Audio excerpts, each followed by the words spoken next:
우리는 어디를 갈 때 표지판을 보고 갑니다. 오늘 교회로 올 때도 표지판을 보셨을 것입니다. 특히 모르는 길을 갈 때 표지판이 중요한 역할을 합니다.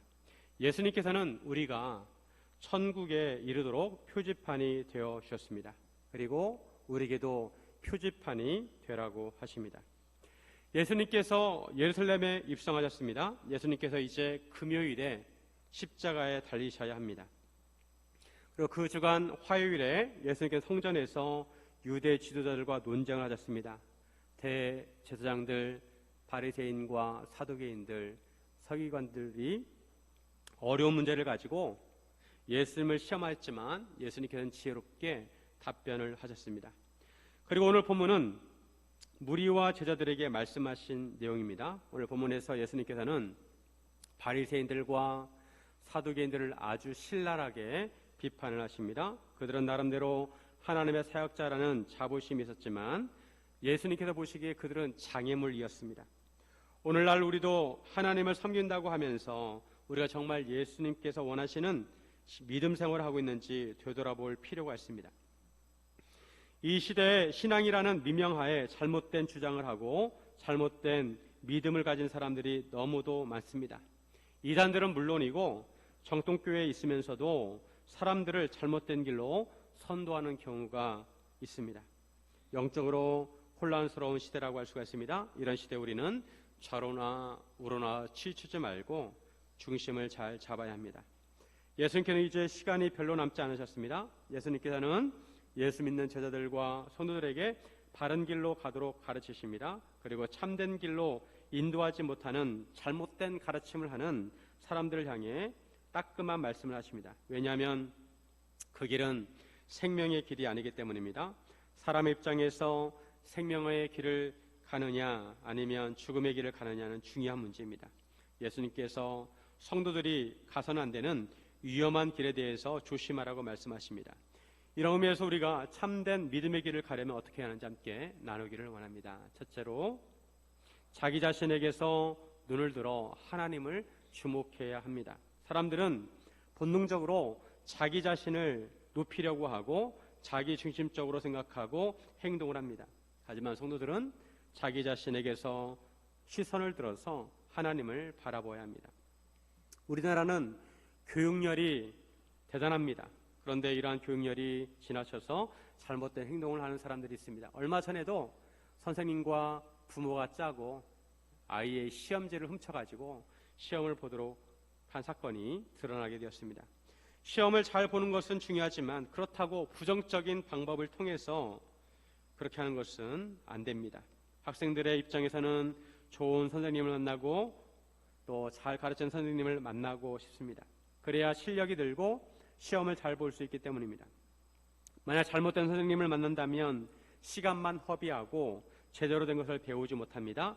문제를 보더라도 정답을 맞출 수가 없습니다. 우리가 신앙생활을 할 때도 좋은 지도자와 인도자를 만나는 것이 중요합니다. 만약 잘못된 지도자나 그릇된 인도자를 만난다면 바른 길로 가지 못하고 그릇된 길로 가게 될 것입니다. 신앙은 우리 인생에 있어서 중요하고 민감한 문제입니다. 잘못된 믿음을 갖게 된다면 그 인생의 열매가 잘못되게 되고 인생의 끝이 좋지 않습니다. 지금까지 이스라엘은 대제사장들과 유대 지도자들에 의해서 지도받았습니다. 로마 식민지하에 있었지만 이스라엘 백성들은 자기들 나름대로 대제사장들과 유대 지도자들 즉 바리새인과 사두개인들, 서기관들을 중심으로 하나님을 섬기는 공동체를 이루었습니다. 이스라엘 백성들은 하나님의 성전을 중심으로 모였고 하나님의 율법을 따라 살려고 했습니다. 그런데 이제 이스라엘의 패러다임이 바뀌게 될 것입니다. 예수님을 통해서 신앙의 체계와 틀이 변하게 될 것입니다. 왜냐하면 하나님 성전을 장악하고 하나님의 율법을 도맡은 사람들이 너무도 잘못된 길로 가고 있기 때문입니다. 그래서 예수님께서는 성도들을 바른 길로 인도하시기 위해서 그들이 피해야 할 길과 조심해야 할 길을 말씀하십니다. 2절과 3절에 보시면 서기관들과 바리새인들이 모세 자리에 앉았으니 그러므로 무엇이든지 그들이 말하는 바는 행하고 지키되 그들이 하는 행위는 본받지 말라. 그들은 말만 하고 행하지 아니하며. 서기관들은 율법을 옮기는 사람들입니다. 옮겨 적는 사람들입니다. 그 당시에는 인쇄술이 발달하지 않아서 율법을, 성경책을 일일이 옮겨 적어야 했습니다. 그 일을 하는 사람들이 바로 서기관들이었습니다. 그리고 바리새인들은 분리주의자라는 뜻입니다. 주전 2세기에 시리아 지역에 셀류쿠스라는 왕조가 있었는데 그 왕인 안티오쿠스 에피파네스가 예루살렘 성을 정복하고 그 성전에다가 이방신을 세웠습니다. 그리고 유대인들이 부정하게 여기는 돼지로 제물을 삼아서 돼지의 피를 뿌렸습니다. 이것은 유대인들에게 너무나 치욕스러운 것이었습니다. 이때 마카비 가문이 일어나가지고 이스라엘을 독립을 시켰고 하스몬 왕조를 세웠습니다. 이때 바리새파가 일어나게 되었습니다. 하나님의 백성은 세상 문화와 구별되어야 한다고 그들은 주장을 했습니다. 그래서 그들은 율법을 세분화해가지고 백성들에게 가르쳤습니다. 바리새파의 출발과 의도는 좋았습니다. 하지만 그들의 생활은 모순적이었습니다. 예수님께서는 서기관들과 바리새인들의 위선과 모순을 조심하라고 하십니다. 그들은 모세의 자리에 앉았습니다. 모세의 자리란 하나님의 율법을 가르치는 지도자의 자리를 의미합니다. 실제로 회당에 율법을 가르치는 사람이 앉는 의자를 가리켜서 모세의 의자라고 하였습니다. 서기관들과 바리새인들은 율법을 가르치기 좋아했습니다. 하지만 그들은 그들의 가르침대로 행하지는 않았습니다. 예수님께서는 그들이 말하는 바는 행하고 지키되 그들이 하는 행함은 본받지 말라, 따라하지 말라라고 말씀하셨습니다. 그들은 말만 하고 행하지 않는다는 것입니다. 그들은 무거운 짐을 묶어서 사람들의 어깨에 지우지만 자기들은 손 하나 까딱하지 않는다는 것입니다. 바리새인들은 율법을 잘 지킨다는 명목으로 율법을 세분화해서 쪼갰습니다. 그리고 사람들에게 율법을 가르치면서 그러한 조항들을 지키게 하면서도 자신들은 움직이지려 하지 않았습니다. 사람들은 보통 무거운 짐을 질 때 어깨를 사용합니다. 지게를 지든지 무거운 짐을 옮길 때 어깨에 메고 옮깁니다. 무거운 짐을 짊어지면 어깨가 으스러지는 것 같습니다. 바리새인들이 세분화한 조항들은 이러한 짐들을 사람들의 어깨에 지워주는 것과 같았습니다. 그들은 하나님의 율법을 진정으로 사모하고 실천하기보다 그것을 통해서 사람들을 조종하고 제어하려고 했습니다. 예수님께서는 그렇게 하지 말라고 하십니다. 하나님의 말씀을 진심으로 사랑하고 모범을 보이라고 하십니다. 예수님께서는 오히려 무거운 짐진자들에게 나아오라고 하십니다. 예수님의 멍에를 메라고 하십니다. 예수님의 멍에는 쉽고 짐은 가볍다고 하십니다. 또한 서기관들과 바리새인들의 잘못된 점은 그들의 마음 자세였습니다. 그들의 삶은 하나님을 사모하고 하나님을 경외하고 하나님을 높이는 삶이 아니었습니다. 오히려 자기 자신을 드러내려고 하고 자신을 높이려고 했습니다. 그들은 하나님을 의식하기보다 사람들의 눈을 의식했습니다. 그들의 모든 행위를 사람들에게 보이려고 했습니다. 이스라엘 백성들은 율법에 따라서 기도를 할 때 경문을 이마에 붙이거나 두르거나 팔에 감았습니다. 흔히 이 네모난 가죽 상자를 테팔린이라고 하는데 기도를 할 때 이마에 이렇게 메고 하든지 아니면 팔에 감아가지고 기도를 하곤 했습니다.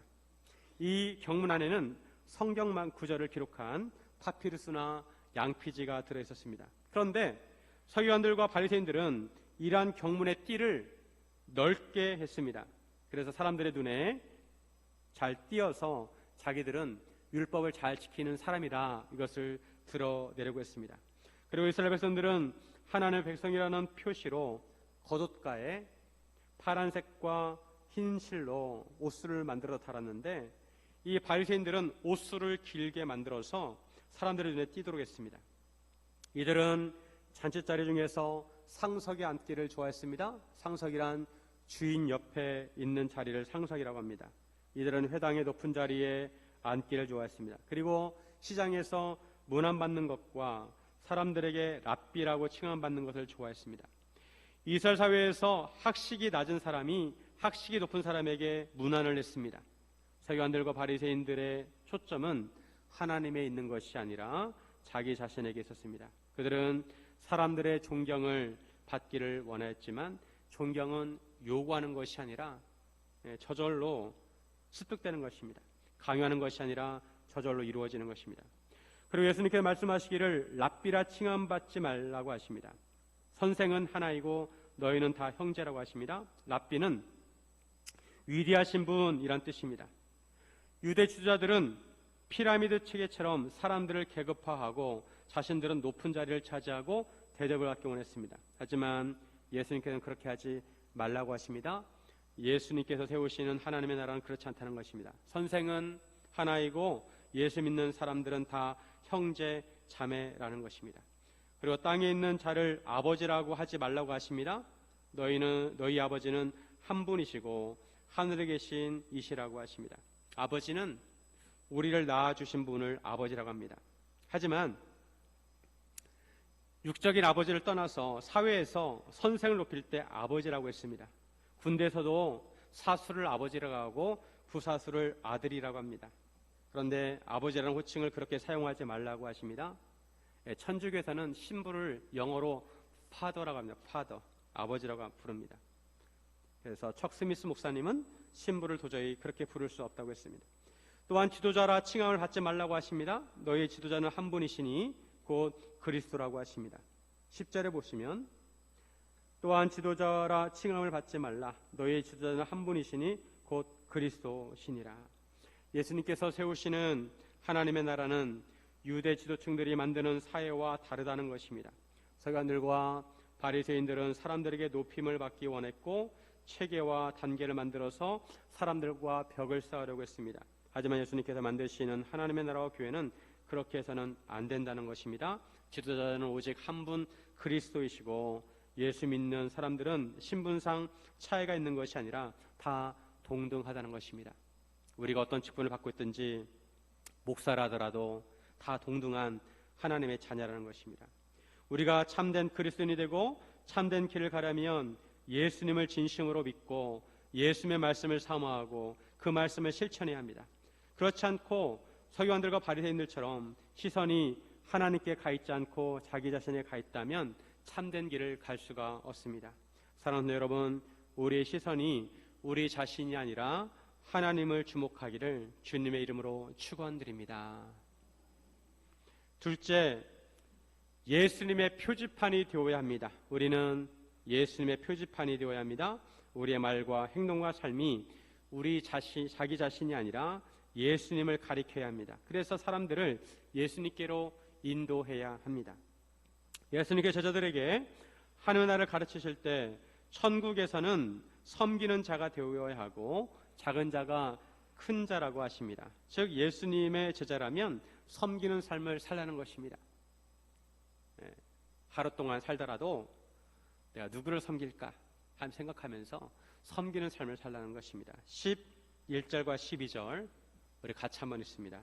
너희 중에 큰 자는 너희를 섬기는 자가 되어야 하리라. 누군지 자기를 높이는 자는 낮아지고 누구든지 자기를 낮추는 자는 높아지리라. 이것이 하나님 나라의 원리입니다. 천국에서는 섬기는 자가 큰 자입니다. 즉 섬기는 자가 되라는 것입니다. 누군지 자기를 높이는 자는 낮아지고 자기를 낮춘 자는 높아질 것이라고 하십니다. 우리가 예수님의 표지판이 되려면 진심으로 예수님을 믿고 예수님의 가르침대로 살아야 합니다. 무엇보다 예수님께서 그리스도이심을 알아보아야 합니다. 그래야 사람들을 예수님께 인도할 수가 있습니다. 그런데 서기관들과 바리새인들은 예수님을 알아보지 못했습니다. 하나님 아버지께서 예수님을 그리스도로 보내셨는데 그들은 예수님을 알아보지 못하고 오히려 예수님을 죽이려고 했습니다. 사람들이 예수님을 그리스도로 알아보고 예수를 믿어야 구원을 받을 텐데 오히려 서기관과 바리새인들은 예수님을 대적함으로 인해서 사람들로 하여금 예수님을 믿지 못하게 했습니다. 그 당시에 유대인의 지도자라고 할 수 있는 그들이 오히려 사람들의 구원의 길을 막았었던 것입니다. 13절에 보면 화가 있을진저 외식하는 서기관들과 바리새인들이여 너희는 천국문을 사람들 앞에서 닫고 너희도 들어가지 않고 들어가라는 자도 들어가지 못하게 하는도다. 화가 있다는 것은 고통이 있다, 심판을 받는다 이런 뜻입니다. 예수님께서는 서기관들과 바리새인들을 외식하는 자로 불렀습니다. 그들이 가면을 쓰고 뭐뭐 하는 척 한다는 것입니다. 그들은 유대인들의 지도자로서 이스라엘 백성들을 하나님께로 인도해야 할 책임이 있었습니다. 하지만 그들은 율법을 가르치면서도 잘못된 길로 인도했습니다.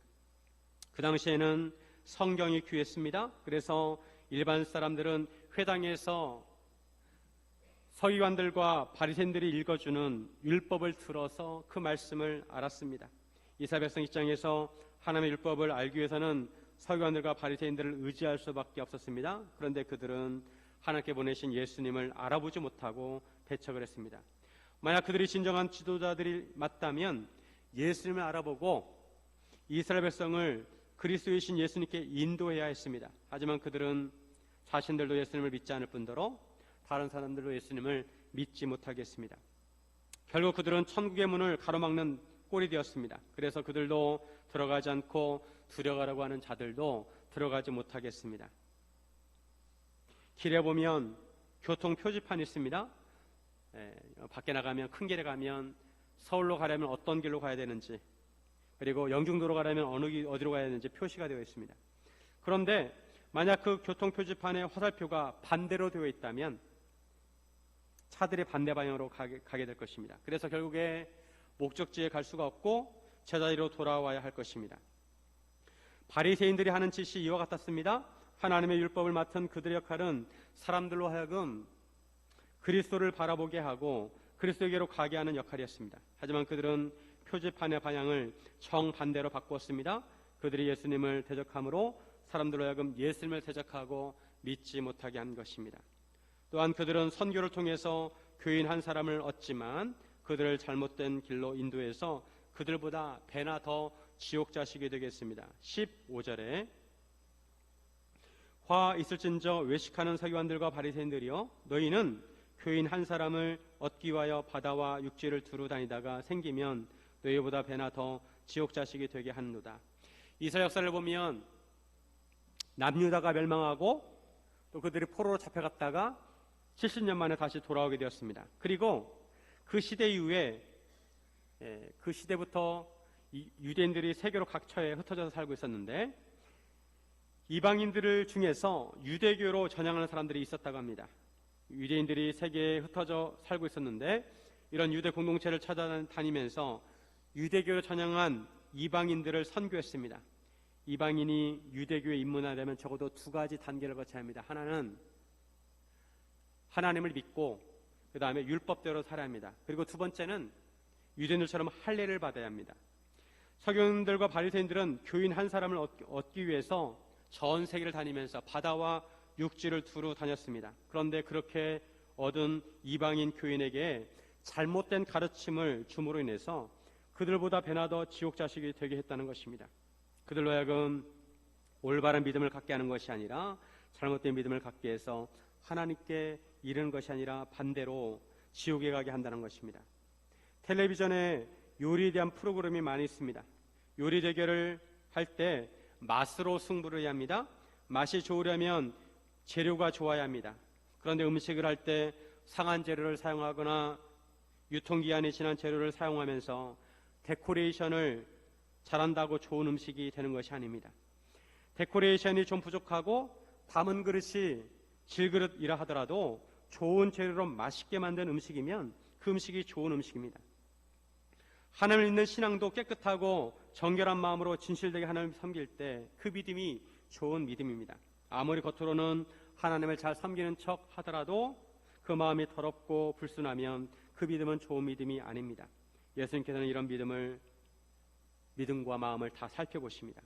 선교를 하는 것이 얼마나 어렵습니까? 이방 민족으로 하여금 하나님을 믿게 하는 것이 결코 쉬운 일이 아닙니다.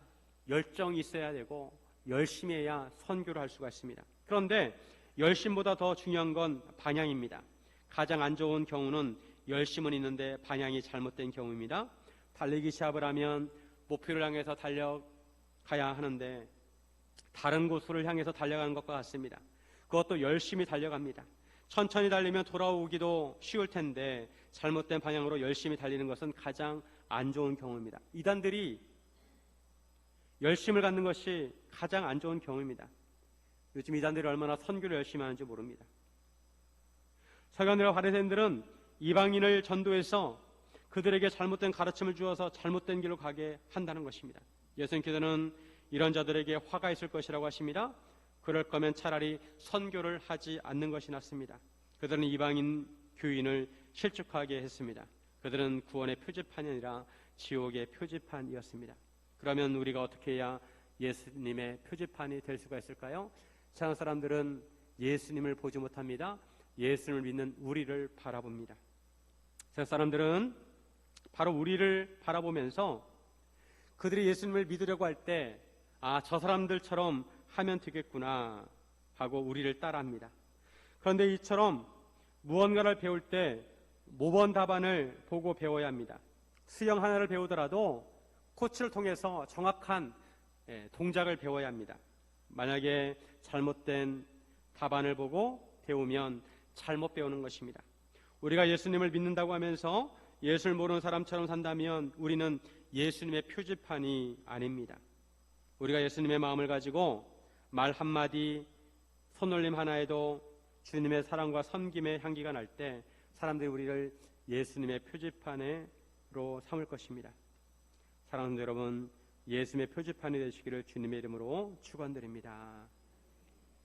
셋째, 믿음의 본질을 붙들어야 합니다. 표지판에는 핵심이 담겨져 있어야 합니다. 어디로 가는지 목적지와 방향과 거리가 담겨져 있어야 합니다.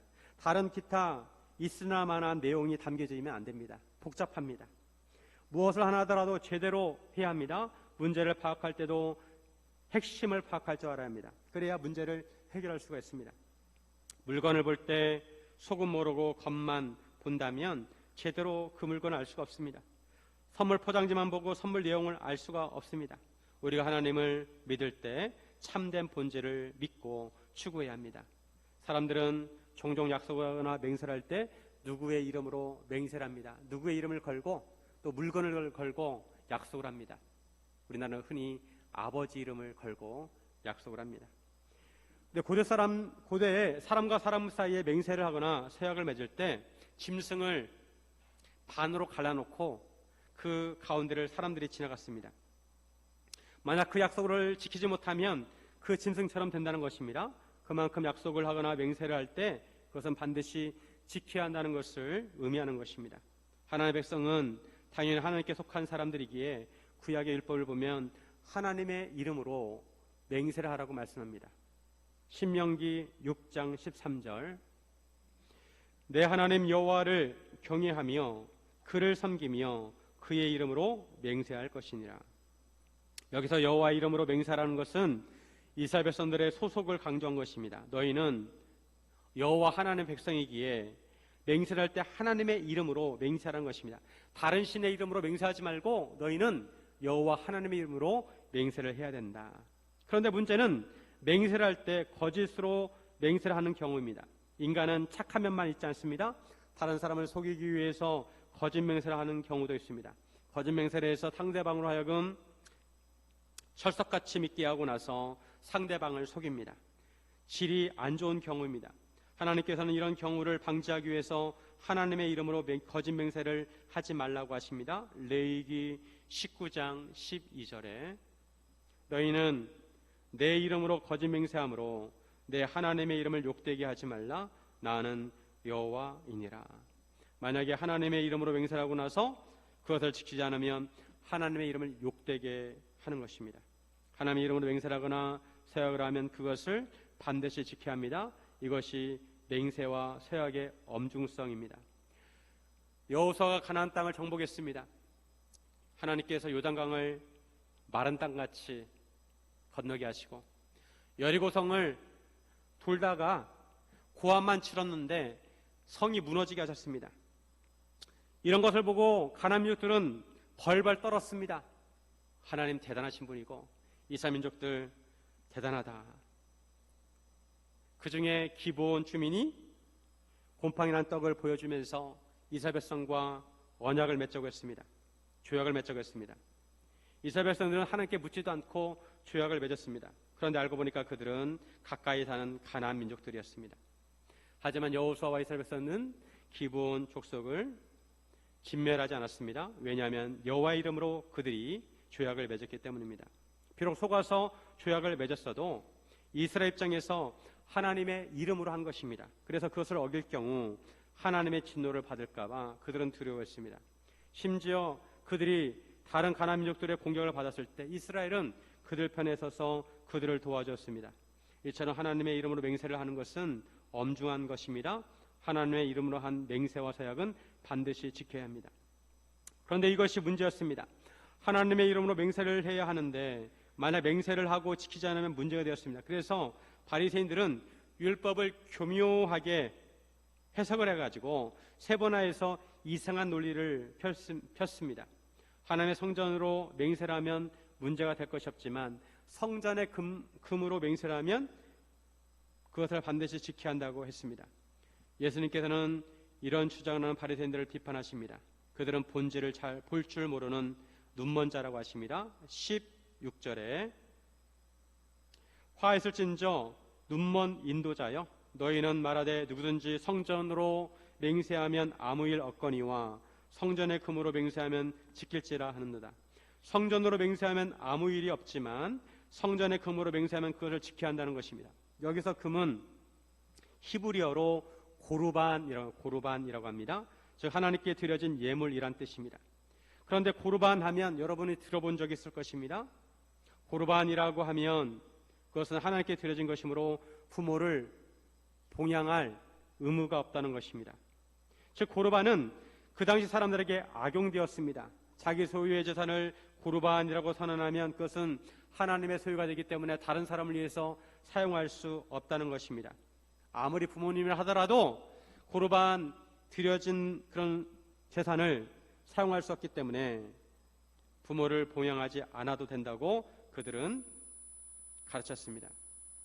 결과적으로 고르반이라고 선언함으로 부모를 봉양할 의무를 배제받는 것처럼 하였습니다.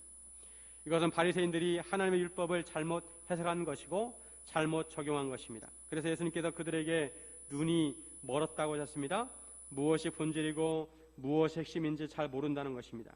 유대인의 지도자이고 하나님의 율법을 가르치는 자들이 이처럼 율법을 왜곡하고 잘못 가르치는 것은 심각한 문제였습니다. 그들은 이스라엘 백성을 올바른 길이 아니라 잘못된 길로 인도했습니다. 예수님께서는 이것을 심각하게 보셨습니다. 그들은 진리의 길에서 한참 벗어났습니다. 예수님께서 바리새인들에게 반문하십니다. 어느 것이 크냐? 성전이 크냐? 그 금이 크냐? 또 바리새인들은 말하기를 누구든지 제단으로 맹세하면 아무 일이 없지만 그 이외에 예물로 맹세하면 지켜야 한다고 했습니다. 이것도 마찬가지입니다. 예물이 크냐 아니면 그 예물을 거룩하게 하는 제단이 크냐. 본질은 성전의 기둥을 둘러싼 금이 아니라 성전입니다. 제단 위에 예물이 아니라 제단입니다. 성전이 금보다 크고 제단이 예물보다 귀합니다. 제단으로 맹세하는 자는 제단뿐만 아니라 그 위에 있는 모든 것으로 맹세하는 것입니다. 그리고 성전으로 맹세하는 자는 성전뿐만 아니라 그 안에 계신 이로 맹세하는 것입니다. 마찬가지로 하늘로 맹세하는 자는 하늘의 보좌와 그 위에 앉으신 이로 맹세하는 것입니다. 21절과 22절 우리 같이 한번 읽겠습니다. 또 성전으로 맹세하는 자는 성전과 그 안에 계신 이로 맹세하며 또 하늘로 맹세하는 자는 하나님의 보좌와 그 위에 앉으신 이로 맹세함이라. 바리새인들은 하나님의 이름으로 맹세할 경우에 그 맹세에 대한 구속력이 부담이 되었습니다. 그래서 그들은 그런 부담감에서 벗어나기 위해서 직접적으로 하나님의 이름으로 맹세하지 않고 하나님의 이름과 연관된 그 주변의 것들로 맹세를 했습니다. 성전이 아니라 성전의 금으로 맹세하겠고 제단이라 제단의 예물로 맹세하겠습니다. 이러다 보니 그 중요도가 역전되었습니다. 성전보다 성전의 금을, 제단보다 그 이외의 예물을 중요하게 생각했습니다. 이런 이상한 현상은 바리새인들이 미시적으로 세분화하였기 때문입니다. 바리새인들은 여호와로 맹세하면 안 되고 여호와를 히브리어로 하면 앞자가 요드와 해인데 그 철자로 맹세하면 가능하다고 보았습니다. 또 주님을 히브리어로 하면 아도나이인데 이 아도나이의 히브리어 철자 알렙과 달렛으로 맹세하면 괜찮다고 보았습니다. 하지만 예수님께서는 거시적으로 보셨습니다. 종합적으로 보셨습니다. 성전으로 맹세하는 자는 성전과 그 안에 계시니 즉 하나님으로 맹세하는 것이라고 하십니다. 하늘로 맹세한다고 해서 하나님의 이름을 피하는 것이 아니라 하늘로 맹세해도 결국 하나님의 보좌와 그 위에 앉으신 하나님으로 맹세하는 것이라고 하십니다. 이에 대한 예수님의 처방은 차라리 그럴 거면 맹세하지 말라고 하십니다. 마태복음 5장 33절과 34절에 보면 또 옛 사람에게 말한 바 헛맹세를 하지 말고 내 맹세한 것을 주께 지키라 하였다는 것을 너희가 들었으나 나는 너희에게 이르노니 도무지 맹세하지 말지니 하늘로도 하지 말라. 이는 하나님의 보좌임이요. 하나님의 이름을 사용하지 않는다고 해서 하나님과 연관이 없는 것이 아니라는 것입니다. 하늘은 하나님의 보좌이고 땅은 하나님의 발등상이기에 하늘의 땅으로 하지 말라고 하십니다. 머리로도 하지 말라고 하십니다. 우리가 머리카락 한 터럭도 검고 할 수 없다는 것입니다. 머리카락도 하나님이 주셨고 하나님이 작용하신다는 것입니다. 그저 옳다 아니라 하라고 하십니다. 마태복음 5장 37절 같이 한번 했습니다. 시작. 오직 너의 말은 옳다 아니라 하라. 이에서 지나는 것은 악으로부터 나느니라. 인간은 꼼수에 능합니다. 법이나 처벌을 피하기 위해서 교묘한 방법을 사용합니다. 하지만 그렇다고 책임을 피하는 것이 아니라는 것입니다. 우리가 예수님을 믿는 사람이라면 우리는 예수님께 속한 사람이기에 우리의 모든 말과 행동이 다 예수님께 포함된다는 것입니다. 즉 우리는 예수님의 표지판으로서 그에 대한 책임을 져야 합니다. 표지판은 바람이 불어도 돌아가면 안 됩니다. 그러면 사람들을 잘못된 방향으로 가게 합니다. 표지판은 바람이 불어도 똑바로 가리켜야 합니다. 어떤 사람은 명함에 자기 직분을 새깁니다. 어느 교회 장로이고 집사라고 써놓습니다. 그렇게 상대방을 안심시키고 나중에 사기를 칩니다. 교회를 다닌다고 하면서 상대방으로 하여금 신뢰하게 하고 뒤통수를 칩니다. 이런 일을 당한 사람 입장에서 보면 마음의 상처를 받아가지고 평생 교회에 대해서 안 좋은 이미지를 가지고 살아갑니다. 그래서 우리는 신앙생활을 할 때 무엇이 중요한지 본질을 파악하고 성도로서 예수님의 제자로서 책임감 있게 살아야 합니다. 노블리스 오블리제라는 말은 귀족이 의무와 책임을 다하는 것을 말합니다. 로마 공화정 시대에 가장 높은 직책은 집정관이었습니다. 이 로마 집정관들은 전쟁이 일어나면 직접 자기들이 군대를 이끌고 나가서 싸웠습니다. 우리는 성도로서의 책임과 예수님의 제자로서의 의무를 져야 합니다. 자기 십자가를 져야 합니다. 우리는 예수님의 표지판이기 때문입니다. 그래서 예수님의 표지판으로서 우리가 삶을 사는데 무엇을 중요하게 여기하는지 사람들에게 보여줘야 합니다. 하나님을 중요하게 여기야 하는지 물질을 중요하게 여기야 하는지 어떤 길을 따라가야 하는지 우리가 보여줘야 하는 것입니다. 초대교회 순교자 폴리캅스는 그리스도를 저주하라고 강요하는 로마 총독에게 이렇게 말했습니다. 나는 80년 동안 그리스도를 섬겼습니다. 그분은 한 번도 나를 잘못 인도하거나 배반하신 적이 없습니다. 그런데 제가 어떻게 나의 구주이신 왕을 모독할 수 있겠습니까? 사랑하는 여러분, 예수님의 표지판으로 사시기를 주님의 이름으로 축원드립니다.